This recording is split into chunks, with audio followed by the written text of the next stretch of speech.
دوسرے دن یہ پروگرام کر کے وہ 5 اپنے قریب کرتا تھا تو یہ 10 قریب کر لیتے تھے. یہ اس طرح سے 6 مہینہ مناظرہ ہوتا رہا متواتر. ایک روایت میں آئے کہ 4.25 مہینے بھی ہوتے رہے. تو اگر 6 مہینہ نہ بھی مانا جائے 4.25 مہینے مانا جائے تو بھی 4.25 مہینے کوئی کم ہے. 16 کتابیں درسگاہ میں پڑھاتے تھے. پھر دوسرے دن مناظرہ کرنا ہے, اس کی تیاری, تقریر کے لیے جانا, تبلیغ کے لیے جانا, یہ ساری ذمہ داری تنے تنہا اس وقت حضور حافظ ملت ادا فرما رہے تھے. 16 کتابیں درس نظامیہ کی پڑھانا, وہ تعمیری ادب نہیں پڑھانا تھا. عربی کتابیں, فارسی کتابیں, علم منطق, فلسفہ, نحو, میزان, صرف, دیگر علوم, 16 کتابیں درسگاہ کے اندر طلباء کو پڑھایا کرتے تھے. اور پڑھنے والوں میں پاگل قسم کے نہیں کہ جو بھی پڑھا دیا ہاں ٹھیک ہے چلے گئے اڑ کر کے. مفتی شریف الحق امجدی, علامہ ارشد القادری, بحر العلوم مفتی عبد المنان اعظمی, یہ بڑے بڑے علماء تھے اس وقت. لیکن اس کے باوجود 4.25 مہینے تک کے آپ جو ہے محنت کرتے رہے. اور جب 4.25 مہینے ہو گئے, جتنے دیوبندی ہوئے تھے یا ان کی طرف جا رہے تھے, الحمدللہ پورے مبارک پور ضلع اعظم گڑھ کو حضور حافظ ملت نے اپنے دامن رحمت میں بلا لیا ان کو. اور وہاں کے لوگوں نے جان لیا کہ حافظ ملت اللہ کی رحمت کی شکل میں ہمارے لیے ایک مخلص قائد بن کر کے تشریف لے کر کے آئے ہو. اسی لیے شاعر نے کہا فانوس بن کے جس کی حفاظت ہوا کرے, وہ شمع کیا بجھے جسے روشن خدا کرے. حضور صدر الشریعہ کی نگاہ دیکھ رہی تھی کہ میرے گاؤں کو اگر کوئی بچائے گا تو میرا یہی شاگرد بچائے گا. اور اتنا ناز تھا حضور حافظ ملت پر, حضور صدر الشریعہ کو فرماتے تھے مجھ سے ہزاروں طلباء نے پڑھا ہے, لیکن اگر مجھ سے پڑھا ہے تو صرف 2 لوگوں نے پڑھا ہے.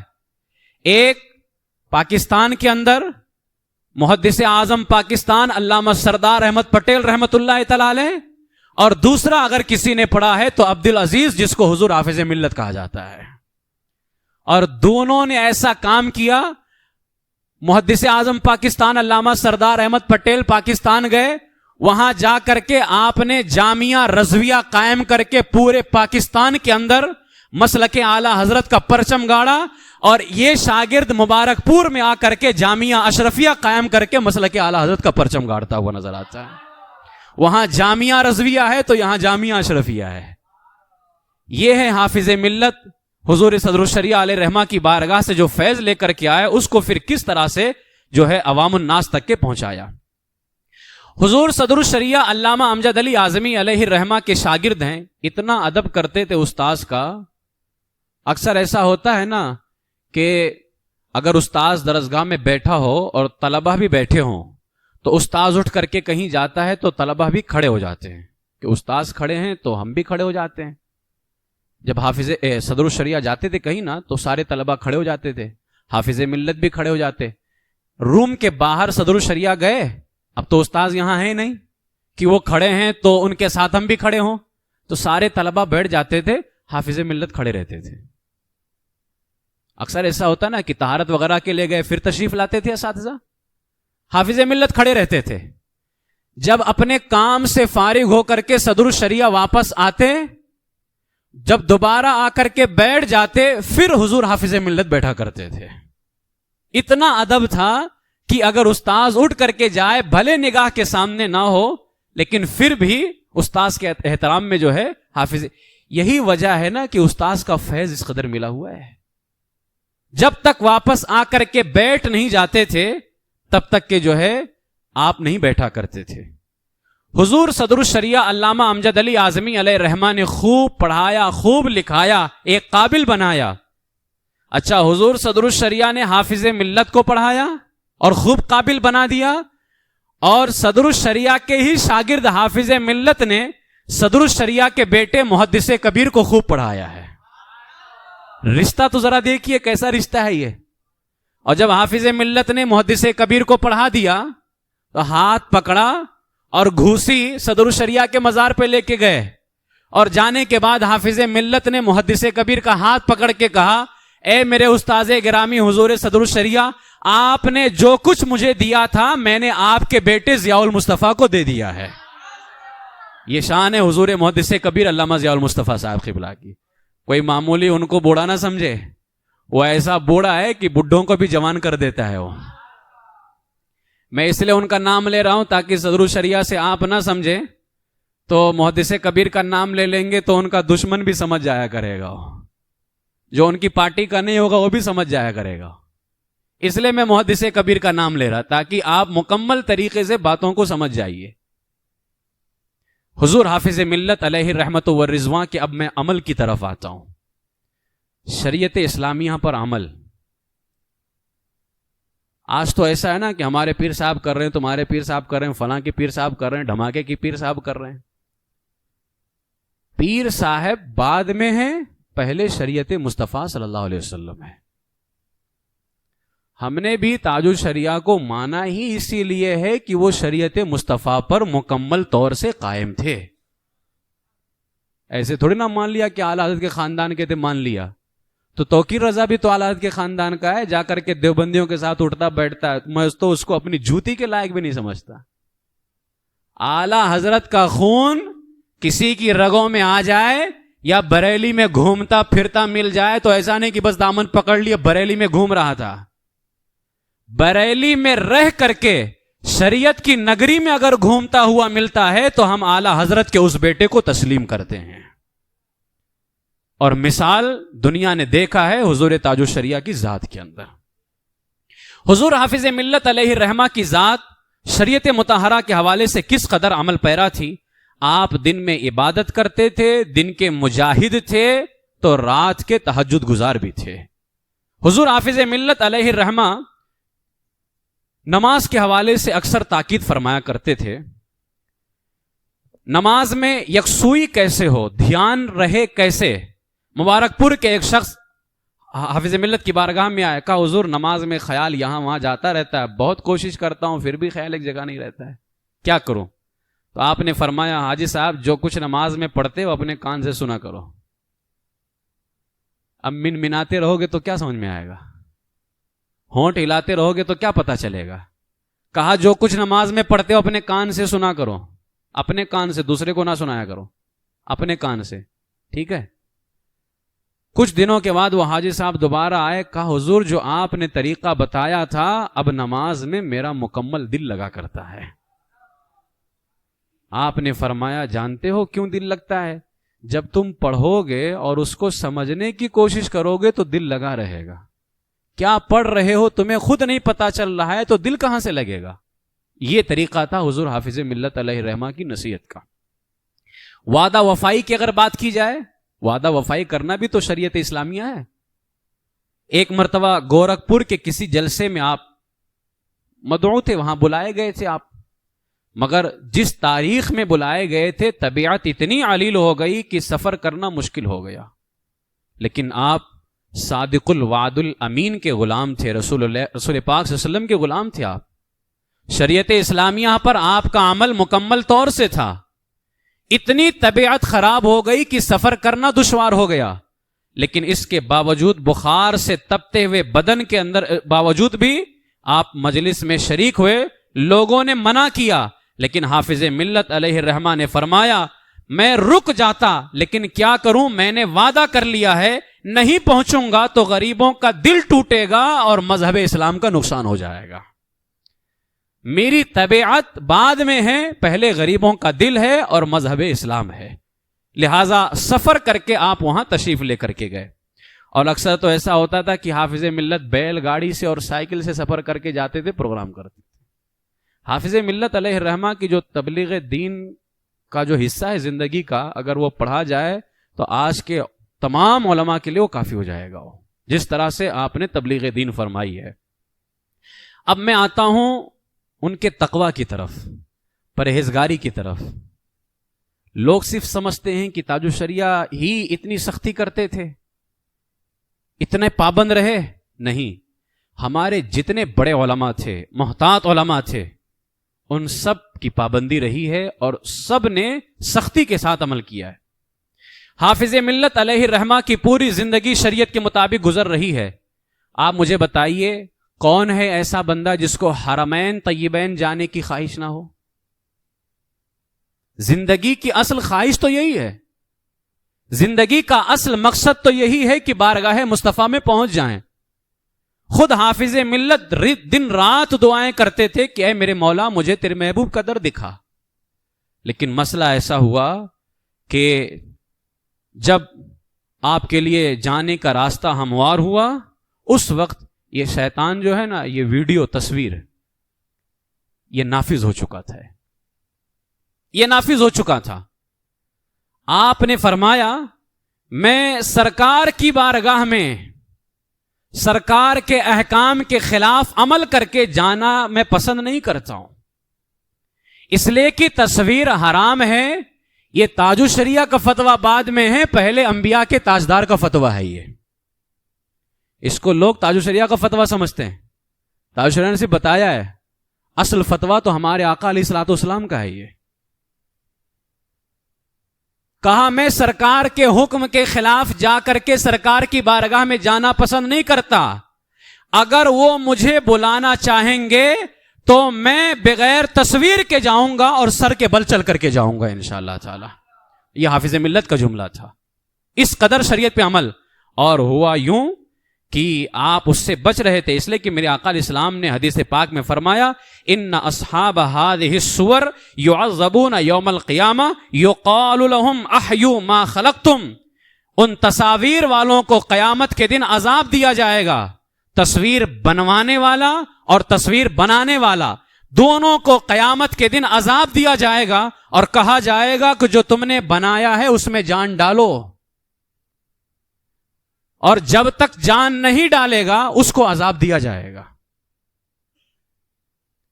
لوگ تو آج اس کو اتنا آسان سمجھ رہے ہیں اور اس کو بس پیروں کا اختلاف سمجھتے ہیں. خدا کے واسطے اپنی زندگی کو بدلنے کی کوشش کرو.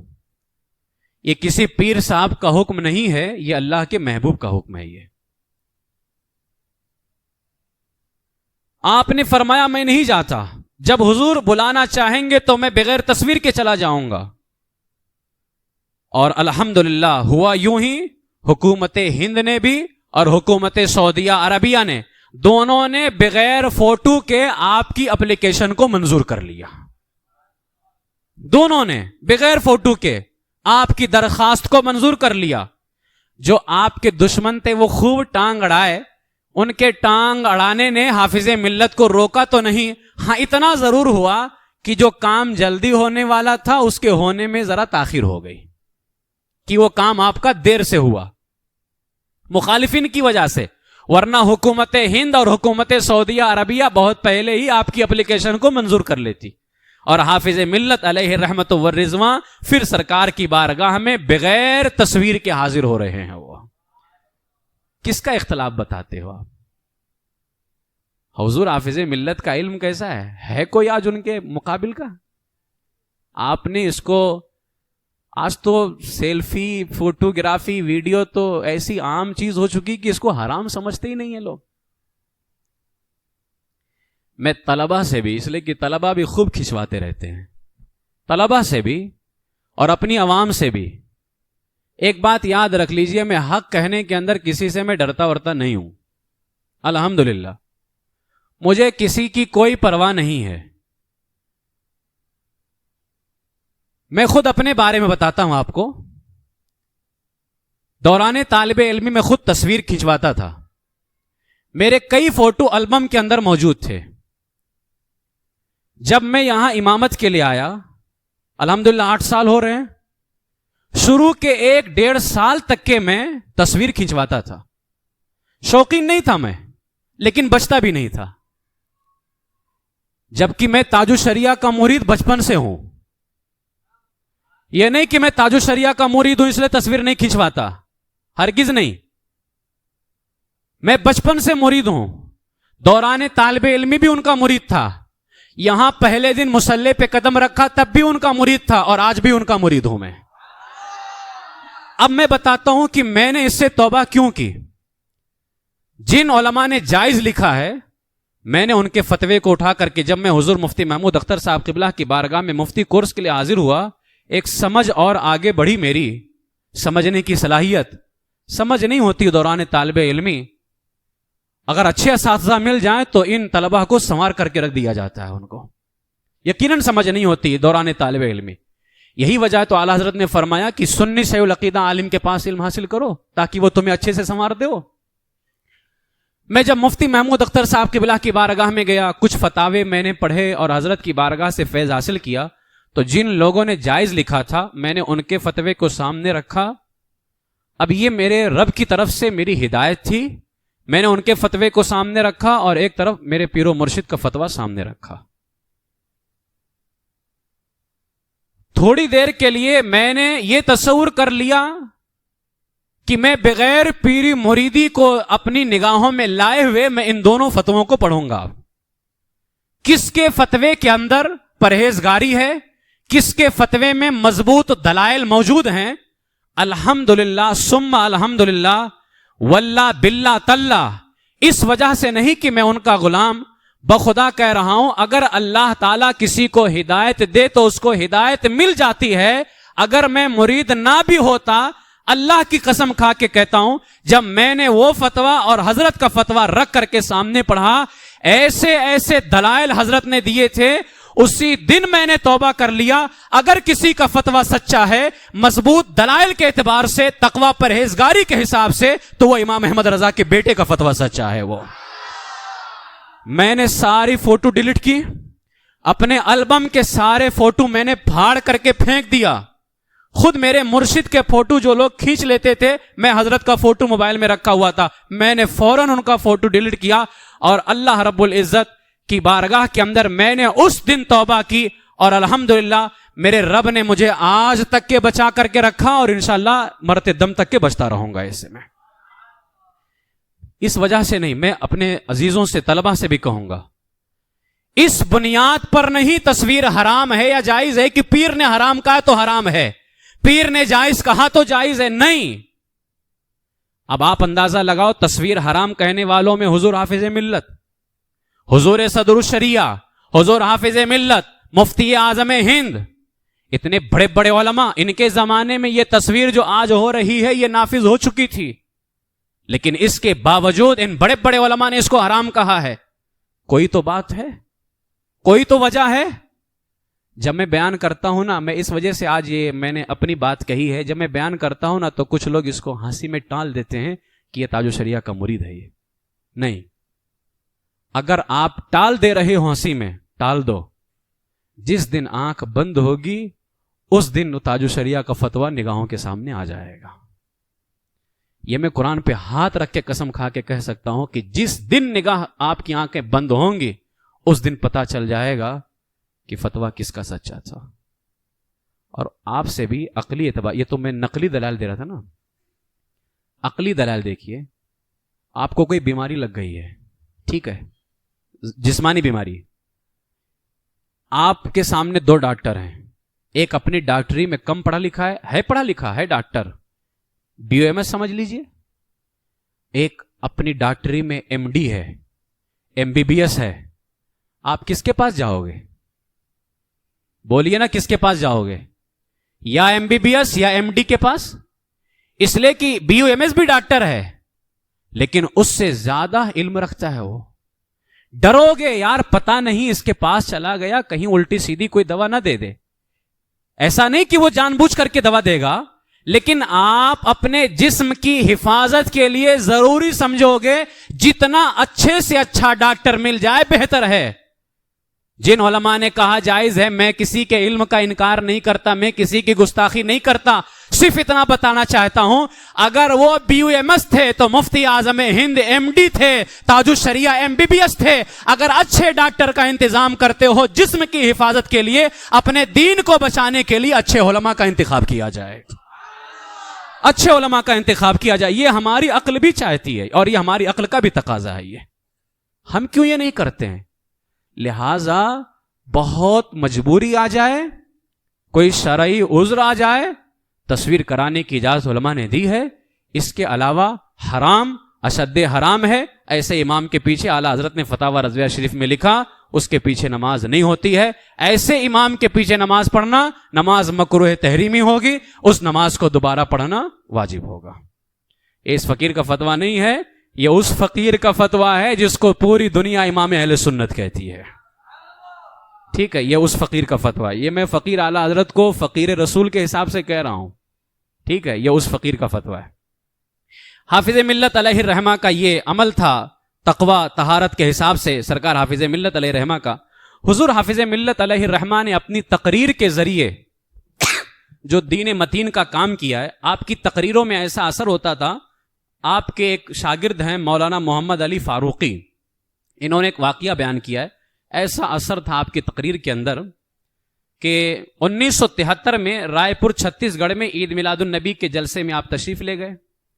جب جلسے میں پڑھے لکھے لوگوں کا خاص مجمع تھا، وہاں پہ جلسے میں گئے، غیر مسلم بھی وہاں آئے ہوئے تھے، آپ نے اسلام کی حقانیت پہ، قرآن کی حقانیت پہ ایسی تقریر فرمائی۔ تقریر کے بعد سارا مجمع آپ کی دست بوسی ہاتھ چومنے کے لیے ٹوٹ پڑا۔ کچھ غیر مسلم بھی کنارے کھڑے حضرت کا دیدار کر رہے تھے۔ ان غیر مسلموں میں ایک نام تھا شری واستو جی،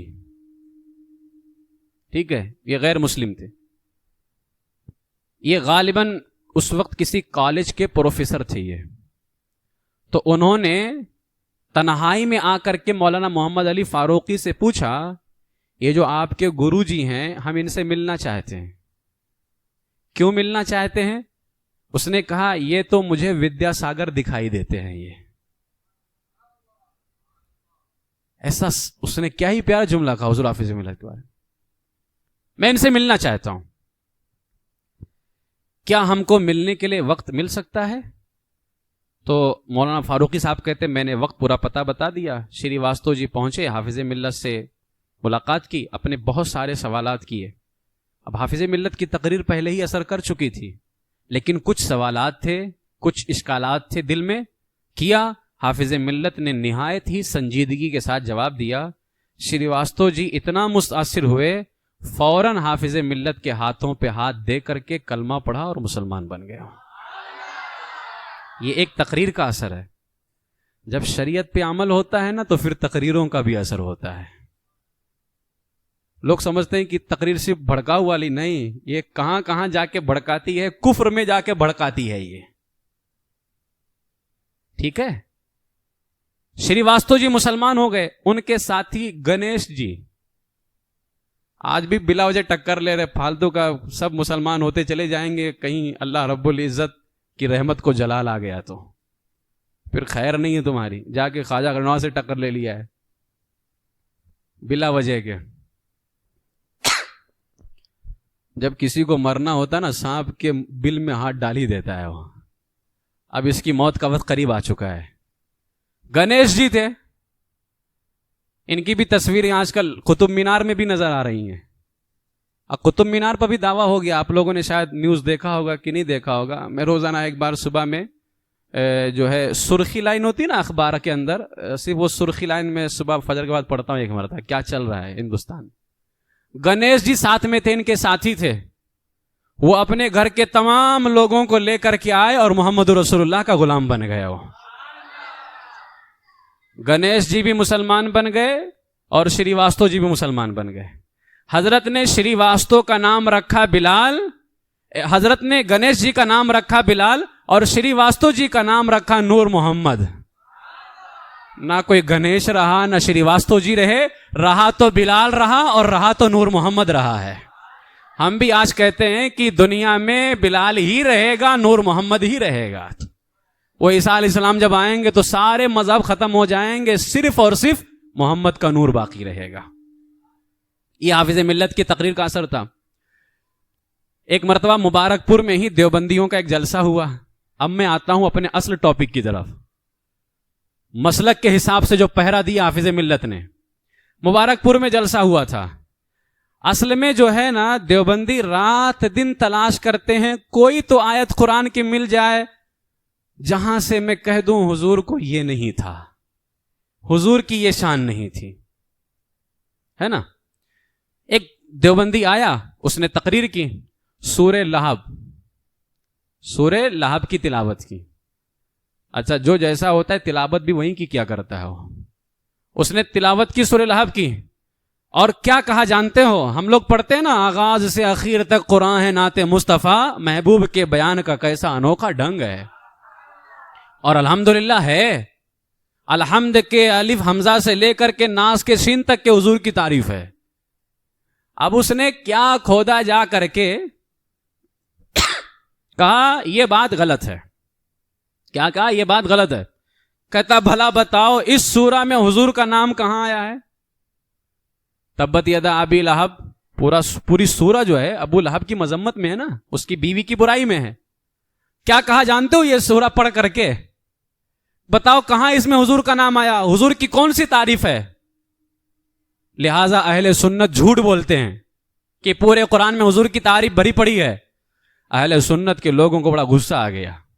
اسی جگہ جہاں وہ بیٹھ کر کے بیان کیا تھا دوسرے دن حافظ ملت کا پروگرام رکھوایا گیا اسی جگہ. اب وہ جگہ ناپاک ہو گئی تھی، اس کو پاک کرنا بھی تو ضروری تھا. وہیں جلسہ رکھوایا حافظ ملت علیہ الرحمہ کا اور بلایا. حافظ ملت نے بھرے مجمع کے اندر خوب، ایسے موقع پہ پبلک بہت ہوتی ہے نا، ایسے موقع پہ جم کے پبلک آتی ہے، خوب پبلک آئی. حافظ ملت نے دیوبندیوں اور وہابیوں کو چیلنج کرتے ہوئے اعلان فرمایا، ابھی بیان شروع نہیں کیا، پہلے کہا ان کو کم سے کم کچھ ڈوز دے دیا جائے تاکہ آگے جو ٹیبلٹ دیا جائے گا وہ نقصان نہ کر جائے.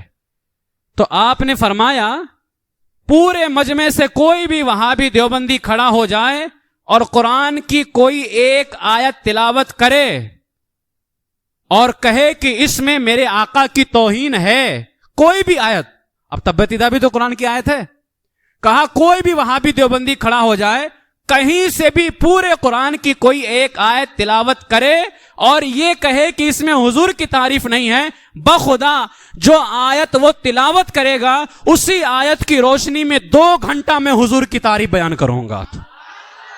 یہ حافظ ملت نے دعویٰ کیا. کون آتا تھا؟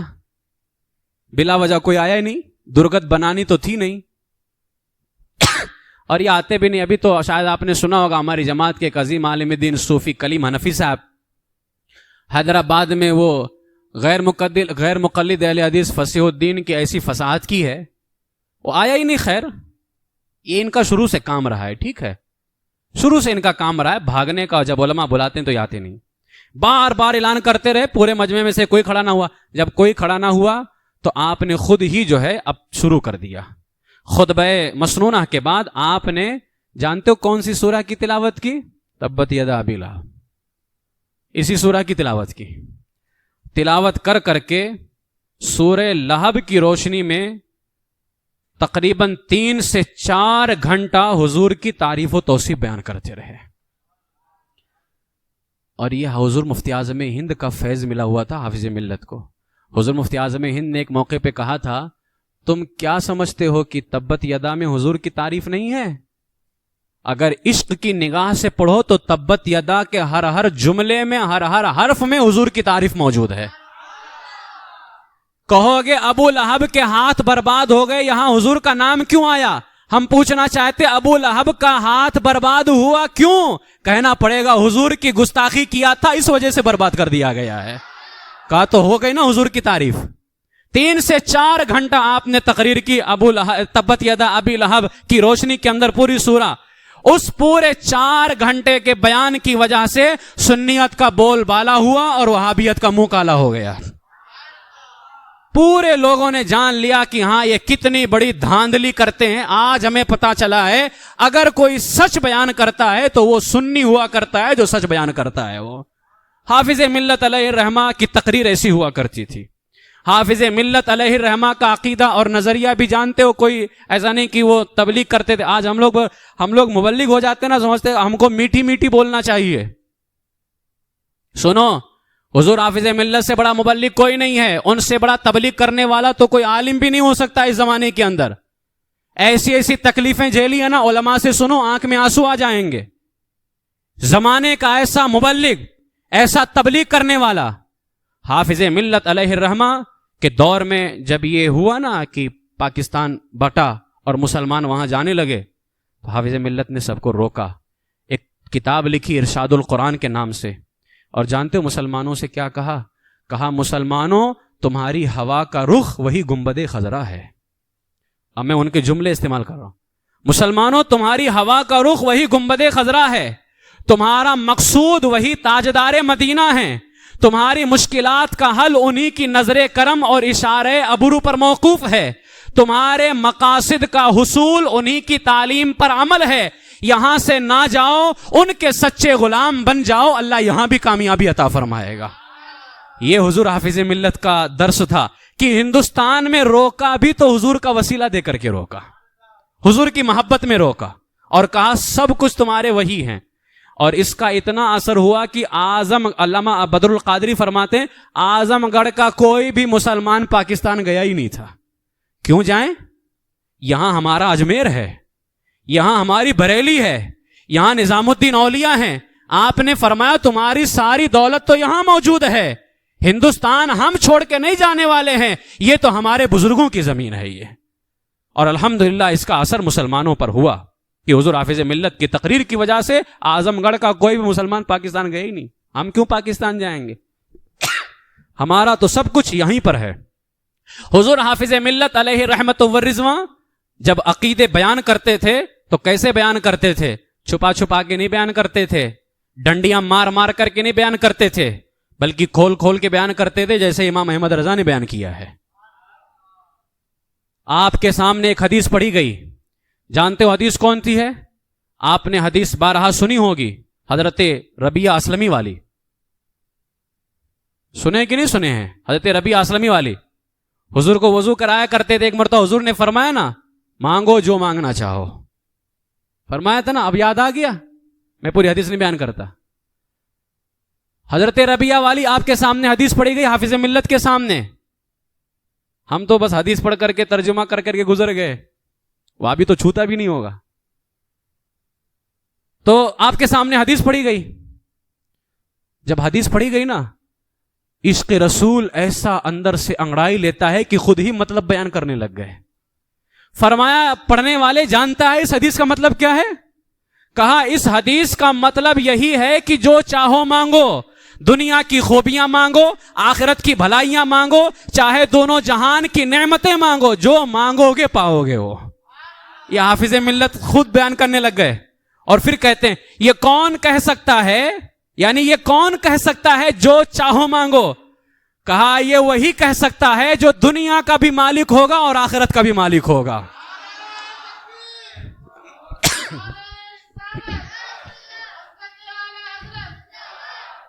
اسی لیے اعلی حضرت کی تعلیمات کی روشنی میں سب پل رہے تھے. اعلی حضرت نے کہا نا مالک کے کونین ہیں گو پاس کچھ رکھتے نہیں، دو جہاں کی نعمتیں ہیں ان کے خالی ہاتھ میں. حافظ ملت نے کہا یہ جملہ کون کہہ سکتا ہے کہ جو چاہو مانگو؟ یہ وہی کہہ سکتا ہے جو دنیا کا بھی مالک ہوگا، آخرت کا مالک ہوگا. پھر کہتے ہیں ابھی اتنے بھی خاموش نہیں ہوئے. کہا حضور کے اس فرمان سے پتا چلتا ہے کہ حضور مالک و مختار ہیں اور اللہ نے انہیں ہر چیز کا اختیار عطا فرمایا ہے. یہ حضور حافظ ملت علیہ الرحمہ. اور آگے پھر خود لکھتے ہیں، ابھی پھر خاموش نہیں ہوئے، اب کہتے ہیں جانتے ہو حضور نے تو بتا دیا کہ میں ہر چیز کا اختیار رکھتا ہوں.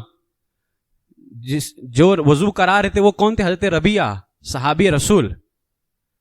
کہا جانتے ہو ربیعہ کے اس سوال سے ربیعہ کا عقیدہ بھی پتا چل گیا کہ ربیعہ کا عقیدہ بھی تھا کہ حضور ساری کائنات کے مالک و مختار ہیں وہ. تو آپ نے مکمل طور سے واضح فرما دیا کہ صحابہ کا عقیدہ کیا تھا، حضور مالک و مختار ہیں، جہاں بانی عطا کر دیں، بھری جنت ہبا کر دیں، نبی مختار کل ہیں جس کو جو چاہیں عطا فرما دیں. تو یہ ربیعہ کا یہ صرف تاج الشریعہ کا عقیدہ نہیں تھا، تاج الشریعہ کا مسلک، اعلیٰ حضرت کا مسلک، اعلیٰ حضرت کا مسلک غریب نواز کا مسلک، ان کا مسلک غوث پاک کا مسلک، ان کا مسلک پورے صحابہ کا مسلک تھا. وہ یہ مسلک کے اعلیٰ کوئی الگ سے مسلک نہیں تیار ہوا ہے، یہ صحابہ کا مسلک تھا. حضور حافظ ملت نے اس کے علاوہ انباء الغیب لکھی، حضور کے علم غیب پہ کتاب لکھ کر کے وہابیت میں کھیل ٹھونکی. فقہ ناجیہ اہل سنت کے نجات پر کتاب لکھی، اور ایک کتاب لکھی المصباح الحدید. المصباح الحدید اب میں اس کا ترجمہ کرتا ہوں چمکتی ہوئی تلوار.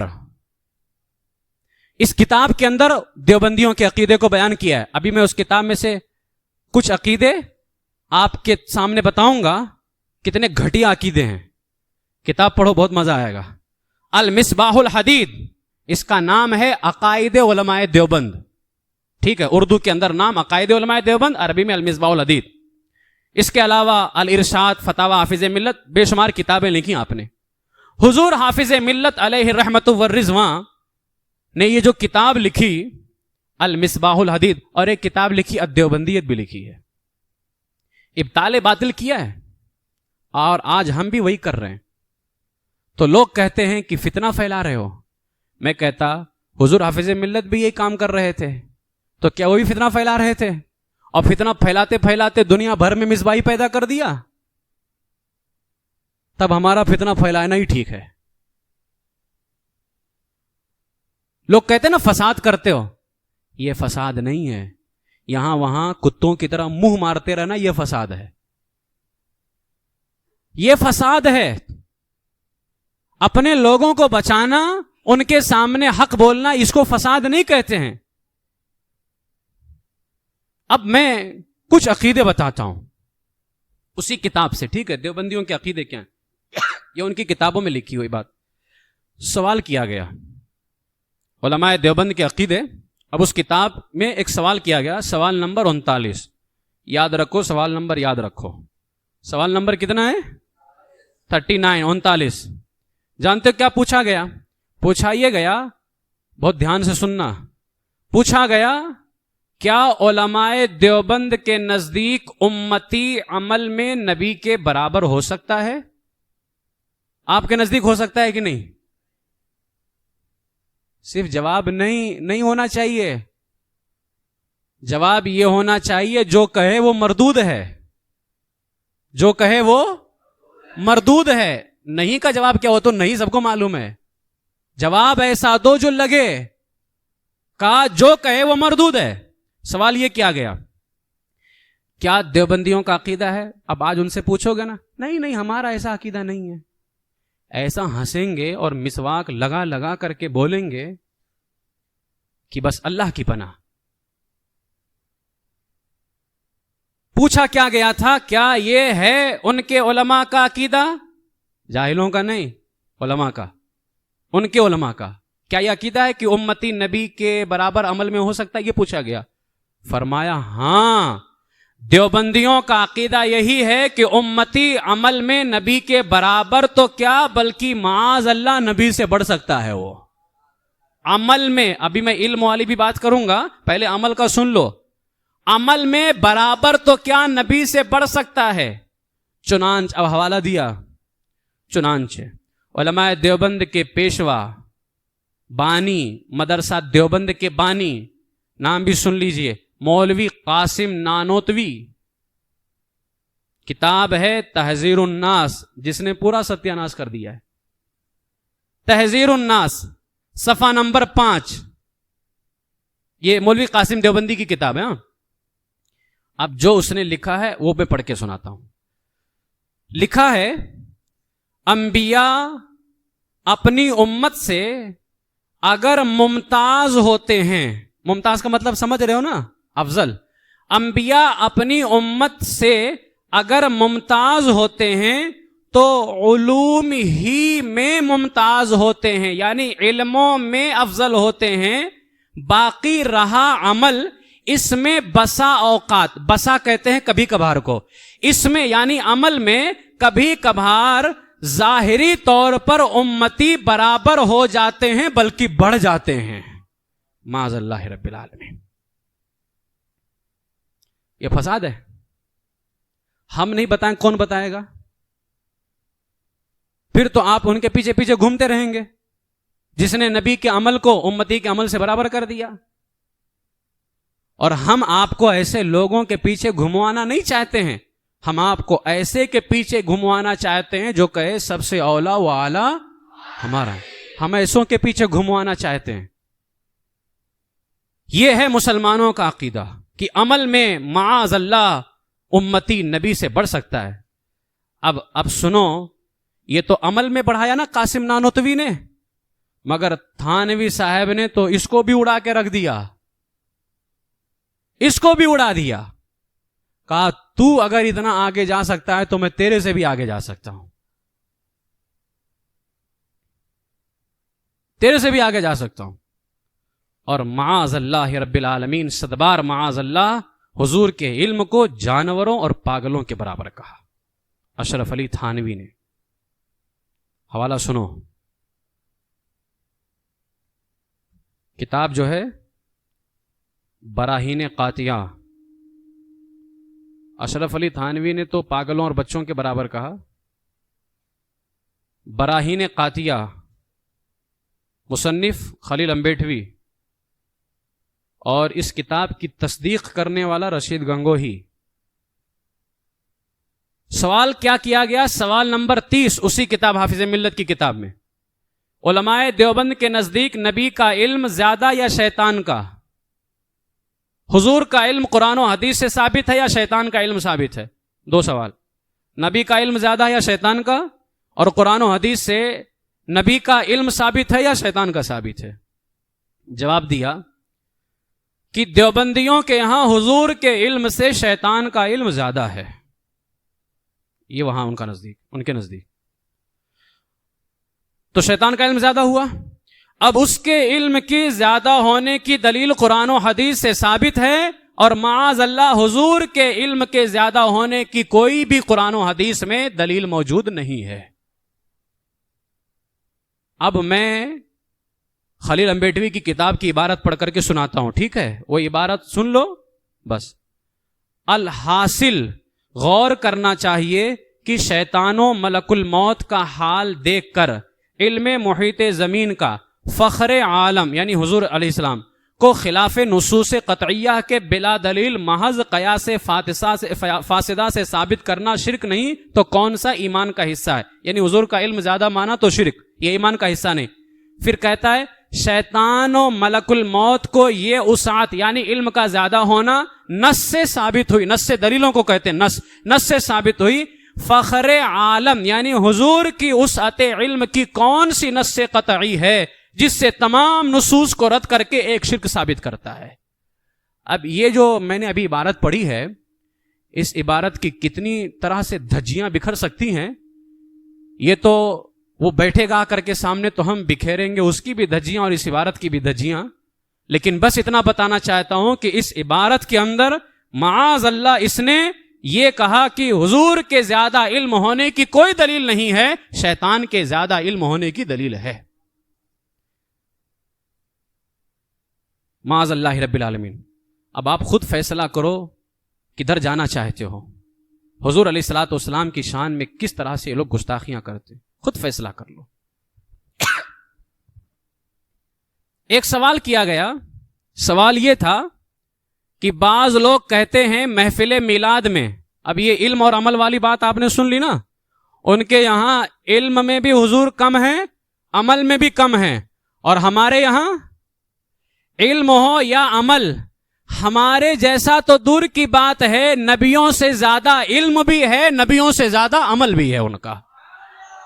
ان کے سجدے، ایک سجدہ، ان کا پوری زندگی کی عبادت نہیں، ان کا ایک سجدہ، ایک سجدے میں جتنا وقت لگایا اس کا ایک لمحہ اس لمحے کے کروڑ حصے کیے جائیں، اس کروڑ حصے کے کروڑواں حصہ، پھر کروڑویں حصے کا کروڑ حصہ کیا جائے، پھر اس کا کروڑواں حصہ، پھر اس کروڑویں حصے کے کروڑ حصے کیے جائیں، اس کا جو کروڑواں حصہ ہوگا اس کے برابر بھی کوئی نہ ولی ہو سکتا ہے، نہ صحابی ہو سکتا ہے، نہ کوئی نبی رسول جا سکتا ہے، جو درجہ اللہ نے آخری پیغمبر کو عطا فرمایا ہے اس کے برابر کوئی نہیں ہو سکتا ہے۔ یہ ہمارا عقیدہ ہے اہل سنت و جماعت کا، وہ بھی اپنے آپ کو اہل سنت و جماعت کہہ لیتے، اسی لیے ہم بار بار کہتے ہیں اہل سنت و جماعت نام سن کر کے آپ جو ہے بہک مت جانا، پوچھنا کون سی اہل سنت و جماعت، کیا مسلک اعلی حضرت والی اہل سنت و جماعت؟ اگر کہتا ہے تو ٹھیک ہے، نہیں کہتا ہے تو پھر تجھ سے اور جنت سے کیا مطلب، وہابی دور ہو، ہم رسول اللہ کے جنت رسول مانتا ہے تو ٹھیک ہے، میں گدا ہوں اپنے کریم کا، میرا دین پا رہے نہ نہیں، مانتا ہے تو ٹھیک ہے، ورنہ کوئی مسئلہ نہیں ہے. مسافے میں بھی ایک دو مرتبہ کھڑا ہو گیا تھا. میں تو اکثر نیچے دیکھتا ہوں لیکن کبھی کبھار اوپر نگاہ ہو جاتی ہے, اور ایسے موقع پہ خاص طور سے ہوتی ہے. ہم نے دیکھ لیا اس کو. اب حلیہ بتا رہا تھا کہ تعلق کدھر سے ہے. ہم نے پوچھا سنی ہیں آپ یا کچھ اور ہیں؟ کہا نہیں ہم وہ ہیں. میں کہا کھڑے کیوں ہیں یہاں پہ؟ میں ایسوں سے سلام نہیں کرتا. اس لیے رشتہ داری کرو, دوستی یاری کرو, جو بھی کرو, سب سے پہلے کیا پوچھو؟ سنی ہو کہ نہیں. سنی کا مطلب جانتے ہو کیا ہے؟ میں جس نبی کا غلام, اس نبی کے سچے غلام ہو کہ نہیں. ہو تو ٹھیک ہے, جو ہمارے نبی کا ہے وہ ہمارا ہے, جو ہمارے نبی کا نہیں وہ ہمارا بھی نہیں ہو سکتا ہے. علم اور عمل میں ان کے یہاں آپ نے دیکھ لیا, سن لیا, سب کچھ کر لیا. اب ایک چیز اور سن لو, دیکھ لو, سب کچھ کر لو. محفل میلاد کرتے ہیں کہ نہیں؟ آپ لوگ کرتے ہیں ہاں. کھڑے بھی ہوتے ہیں اس میں کہ نہیں؟ بیٹھتے بھی ہیں, دونوں جائز ہے ہمارے یہاں. کھڑے بھی ہو سکتے ہیں, بیٹھ بھی سکتے ہیں, مجبوری ہو تو لیٹ بھی سکتے ہیں, لیکن محفل میلاد کر سکتے ہیں نا. سوال یہ تھا کہ بعض لوگ کہتے ہیں کہ محفل میلاد میں قیام تعظیمی ہوتا ہے. سنتے جانا, دھیان سے سنو گے تو بات سمجھ میں آئے گی. یہ آج کل کا وہابی اس سے پوچھو گے نا کہ محفل میلاد کریں کہ نہ کریں, بولے گا نہیں ہم منع اس وجہ سے کرتے ہیں نا کہ اس میں نماز کے جیسا ہاتھ باندھ کے کھڑے ہوتے ہیں. ہم منع اس وجہ سے کرتے ہیں نا کہ اس میں غلط غلط روایتیں پڑھی جاتی ہیں. ہم منع اس وجہ سے کرتے ہیں نا کہ اس میں اللہ کے برابر کر دیا جاتا ہے. ہم منع اس وجہ سے کرتے ہیں نا کہ اس میں جو ہے شرک کیا جاتا ہے. اس طرح کی خرافاتیں کرتا ہے نا, دھوکہ دینے کی کوشش کرتا ہے یہ صرف. اب سنو سوال کیا ہوا تھا. سوال یہ ہوا کہ کچھ لوگ کہتے ہیں محفل میلاد میں قیام تعظیمی ہوتا ہے, تعظیم سے کھڑے ہوتے ہیں, اور غلط روایتیں پڑھی جاتی ہیں. اس وجہ سے علماء دیوبند میلاد کو ناجائز کہتے ہیں. غلط روایتوں کی وجہ سے دیوبندی کیا کہتے ہیں؟ میلاد کو ناجائز کہتے ہیں, ورنہ اور کوئی وجہ نہیں ہے. لہذا میں سوال یہ کرنا چاہتا ہوں, ایسی مجلس میلاد جس میں صحیح روایت پڑھی جائے, کھڑا بھی نہ ہوا جائے, چل کوئی مسئلہ نہیں, کوئی بھی خلاف شرع کام نہ ہو, تو ایسی محفل دیوبندیوں کے یہاں جائز ہے کہ نہیں جائز ہے؟ سوال سمجھ میں آیا؟ جس میں غلط روایتیں پڑھی جائیں تو منہ بناتے ہوئے کہتا ہے کہ ہم اس وجہ سے ناجائز کہتے ہیں. چلو ٹھیک ہے, جس میں صحیح روایت پڑھی جائے وہ محفل جائز ہے کہ نہیں؟ تو حضور حافظ ملت جواب دیتے ہیں, محفل میلاد میں اگرچہ کوئی بات شریعت کے خلاف نہ ہو, قیام تعظیمی بھی نہ ہو, روایت بھی صحیح پڑھی جائے, تب بھی ان کے یہاں جائز نہیں ہے. غلط کا تو چھوڑ دو, صحیح والا بھی جائز نہیں ہے. اور ثبوت دیا فتاوی رشیدیہ رشید گنگوہی کی. فتاوی رشیدیہ صفحہ نمبر 83, فتاوی رشیدیہ کی. رشید گنگوہی سے سوال ہوا. سوال, انعقاد مجلس کا انعقاد کرنا بدون قیام کے بغیر, بروایت صحیح روایتوں کے ساتھ. سوال سمجھ میں آ رہا ہے؟ مجلس قائم کرنا, کھڑے نہیں ہونا ہے, بیٹھ کے سننا ہے. اب بیٹھنا بھی تو نماز میں ہوتا ہے, تو کہتا کھڑے ہوتے نماز میں اس وجہ سے جائز نہیں, تو بیٹھتے بھی تو نماز میں ہیں. بیٹھتے کہ نہیں بیٹھتے نماز میں؟ اب محفل میلاد کیسے کرے گا؟ ہوا میں لٹک کے کرے گا. بیٹھتے بھی تو ہے نا نماز میں. آپ ذرا دیکھو نا, عقل جب خدا دین لیتا ہے تو عقلیں چھین لیتا ہے. بیٹھتے بھی تو ہو نماز میں, کیا کرو گے؟ اب جھکتے بھی ہو, جھک کے بھی نہیں کر سکتے. اور اگر مجبوری ہو تو لیٹ کر کے نماز پڑھنا جائز ہے نا, تو لیٹ کے بھی تو محفل میلاد نہیں کر سکتے. سب نماز میں کرتے ہیں تو کیسے محفل میلاد کرے گا؟ پھر وہی کچھ اپنایا جائے گا لٹکا وٹکا کر کے.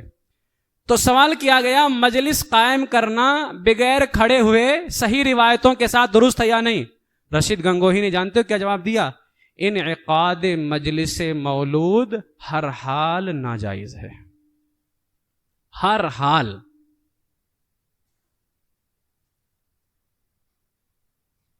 یہ حوالہ غلط ہو جائے گا نا تو جو چور کی سزا ہے وہ مجھے سزا دے دینا.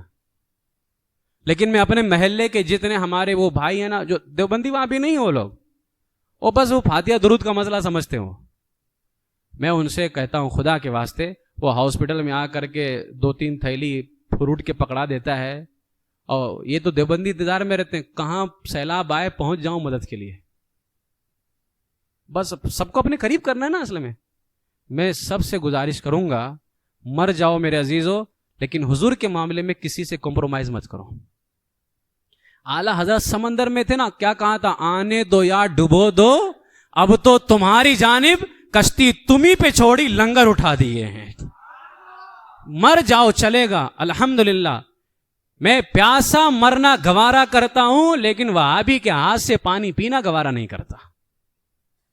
اس لیے کہ حضور کے نام پہ مرنے میں جو مزہ ہے وہ پی کر کے جینے میں مزہ نہیں ہے. کیا کہا, مجلس میلاد ہر حال میں کیا ہے, ناجائز. اب میں اس پہ تبصرہ کرتا تھا, تبصرہ نہیں کروں گا ابھی, ٹھیک ہے, ورنہ وقت بہت تیزی کے ساتھ آگے بڑھتا جا رہا ہے.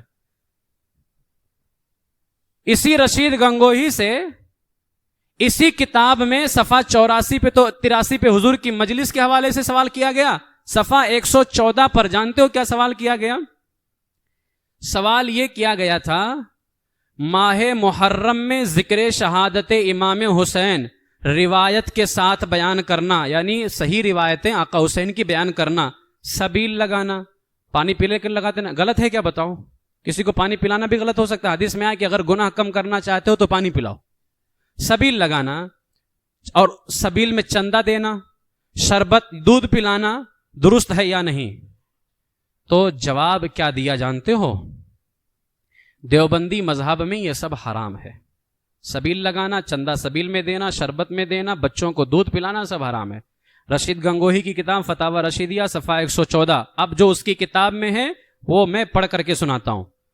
لکھا, محرم میں ذکر شہادت حسنین علیہم السلام, یعنی حسن حسین دونوں کا, محرم میں ذکر شہادت حسنین علیہم السلام کرنا اگرچہ بروایت صحیحہ ہو, یعنی صحیح روایت کے ساتھ, یا سبیل لگانا, شربت پلانا, چندہ سبیل اور شربت میں دینا یا دودھ پلانا سب نادرست, یعنی سب جائز نہیں, اور روافضیوں کی وجہ سے سب حرام ہے. معاذ اللہ. نہیں, رافضی ایسا کرتے ہیں. رافضی ایسا کہاں کرتا ہے؟ رافضی تو گھڑی ہوئی روایتیں پیش کرتا ہے نا. اور ہم کون سی روایتیں پیش کرتے ہیں؟ ہم سچی روایتیں پیش کرتے ہیں. تو اچھا, رافضی کہتے ہو رافضی بھی سبیل لگاتا ہے, دودھ پلاتا ہے, تو حرام ہو گیا. تو ہندو کھانا نہیں کھاتا ہے, تینوں ٹائم کھائے گا. رافضی کپڑا نہیں پہنتا ہے, چھوڑ دے پہننا. پہنتا ہے کہ نہیں پہنتا ہے؟ یہ کام وہ رافضی کرے, جبکہ یہ کام کرتا نہیں ہو. یہ کام رافضی نہیں کرتا ہے. رافضی گندی روایتیں پیش کرتے ہیں اور ہم سچی روایتیں پیش کرتے ہیں. لیکن بغض حسین ایسا ہے کہ معاذ اللہ کہتا ہے کہ سب حرام ہے.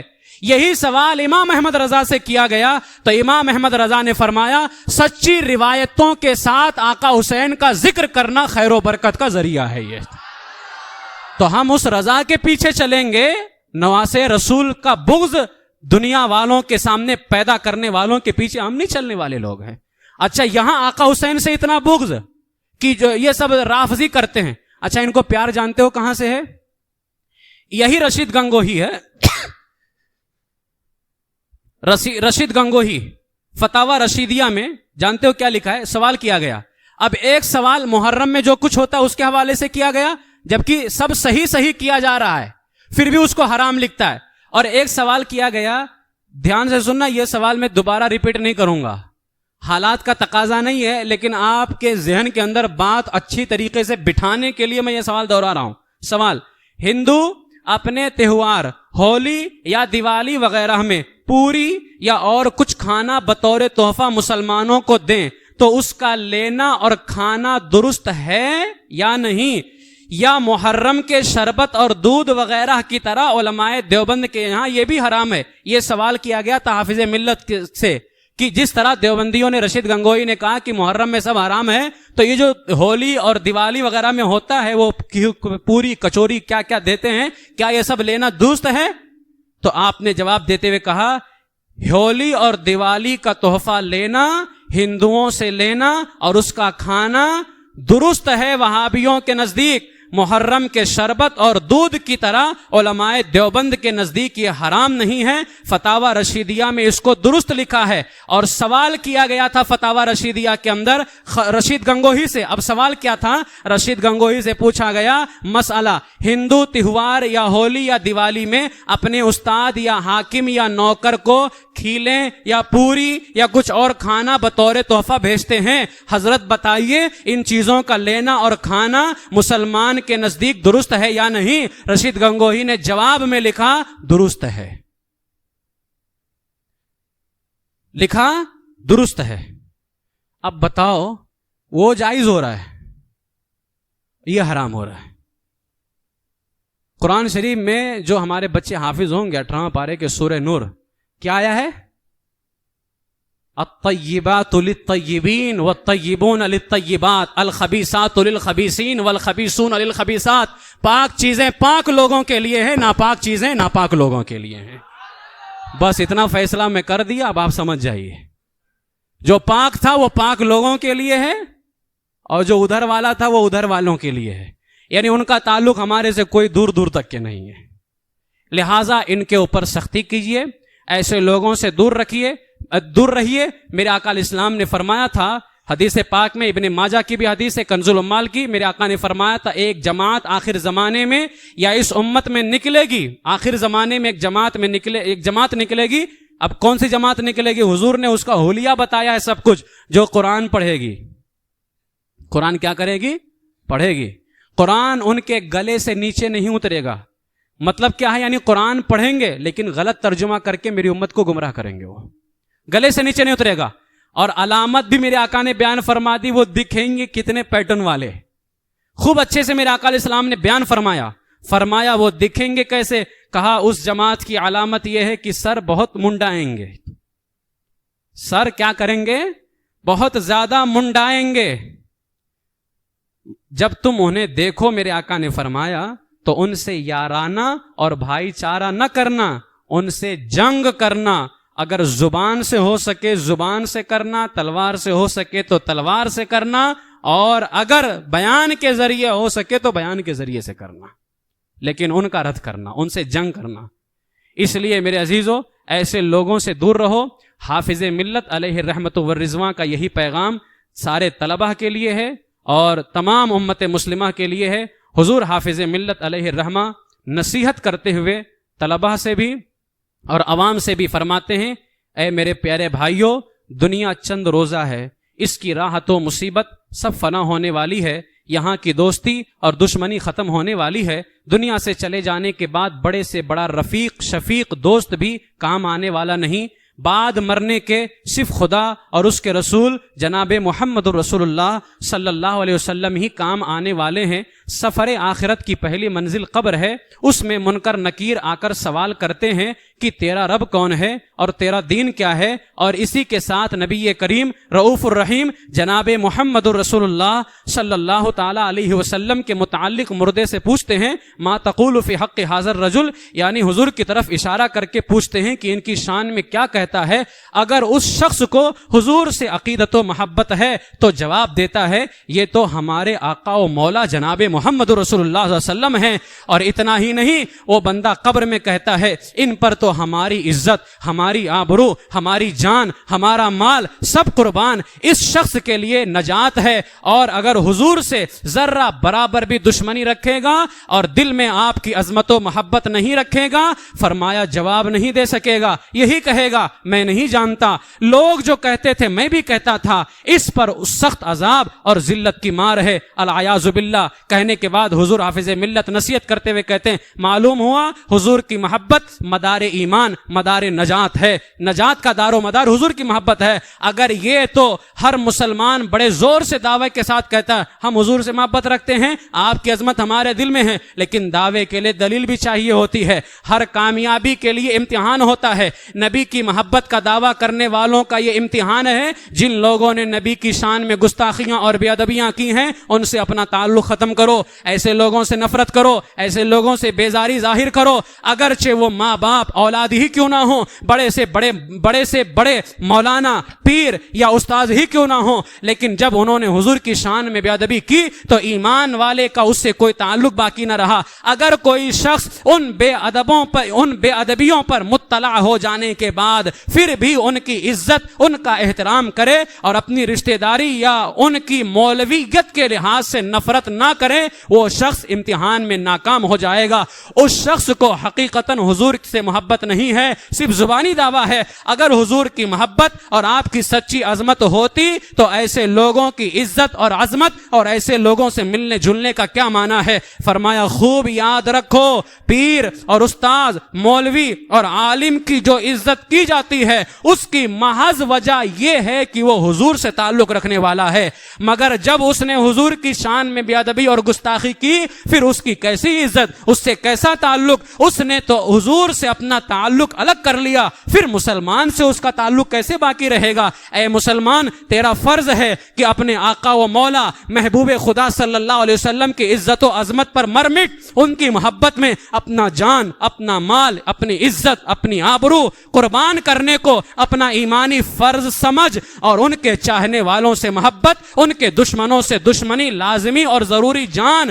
پھر کہتے غور کر، کسی کے باپ کو گالی دی جائے اور بیٹے کو سن کر حرارت نہ آئے، غصہ نہ آئے تو وہ بیٹا صحیح معنی میں اپنے باپ کا بیٹا نہیں ہوتا ہے۔ اسی طرح اگر نبی کی شان میں گستاخی ہو اور امتی سن کر خاموش ہو جائے، اس گستاخ سے نفرت ظاہر نہ کرے تو یہ امتی بھی صحیح معنوں میں امتی نہیں ہے، بلکہ ایک زبانی دعویٰ کرتا ہے جو ہرگز قابل قبول نہیں ہے۔ حضور حافظ ملت علیہ الرحمہ نے اس رسالے کے اندر بعض لوگوں کے گستاخانہ اقوال بھی بیان کیے، اس کے بعد میں فرمایا اے مسلمانوں، ٹھنڈے دل سے پڑھو، فیصلہ کرو، اپنی صداقت ایمانی کے ساتھ انصاف کرو، ایسے لوگوں سے کے ساتھ کیا تعلق رکھنا چاہیے؟ بلا رعایت، بغیر طرفداری کے کہنا۔ اور یہ بھی یاد رکھنا، اگر کسی شخصیت اور مولویت کا لحاظ کرتے ہوئے اس کی رعایت کی تو نبی کا مقابلہ ہے، نبی کے مقابلے میں نبی کے گستاخ کی طرفداری اور رعایت تمہارے کام نہیں آ سکتی۔ خاکسار عبدالعزیز، خادم الطلبہ، مدرسہ اشرفیہ مصباح العلوم، مبارک پور، ضلع اعظم گڑھ، یو پی، یہ نصیحت فرمائی ہے۔ یہی نصیحت امام احمد رضا نے کی ہے، یہی نصیحت اس زمانے کے اندر حضور تاج الشریعہ نے فرمائی ہے۔ کیا زندگی یہ نہیں ہے؟ زندگی یہ نہیں ہے، زندگی ہے نبی کی۔ اس کا مطلب سمجھتے ہو؟ زندگی نبی کی ہی ہے اور انہی کے لیے ہے۔